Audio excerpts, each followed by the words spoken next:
Meteo Malagasy izay soloanay tena etona dia miarahaba ny iray sy izay ho iray rehetra amin'ny ho avy amin'ity andro natokana ho azy ireo ity ho ambiny zavatsoratra any eny ary.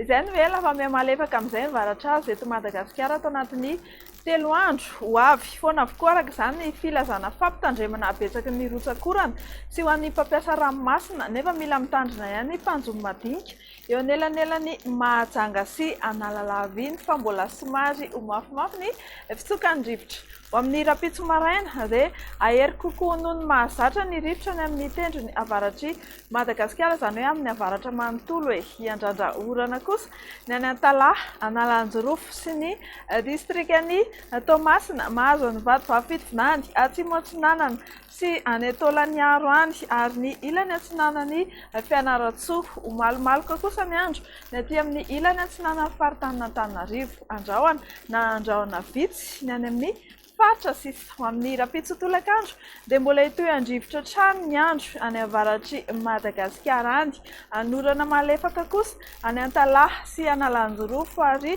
Toamasina tahak'izay ihany koa any Melaky, Bongolava, Itasy, Vakinakaratra mahazo any Amoronimany, Hotomatsiatra, Iorombe ary Menabe.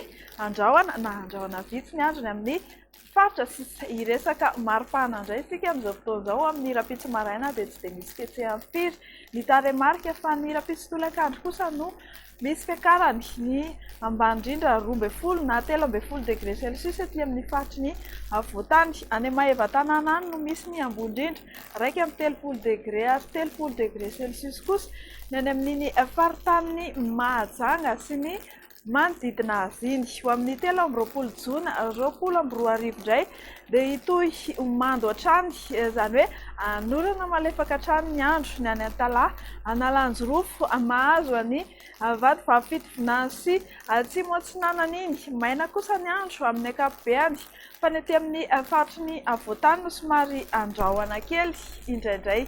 Ny maripana moa dia ny tolakandro hatrany no somary misy fiakarany kely 20 degré Celsius indray izany. Ho amin'ny tolakandro ny any faritany Mahajanga sy ny any amin'ny faritry Morondava iny ny 14 Jona 2022 dia anorana malefaka ny morontsiraka atsinanana Ray Manontolo fa somary endrika orana tandrifin-drahona izany indraindray any vatovafitinany sy atsimo atsinanana iny. Maina ny andro amin'ny ankapobeny amin'ny faritra sisa any Samborano no somary olalovan-drahona indraindray tahak'izany koa ny faritra sasany ety amin'ny Voatany.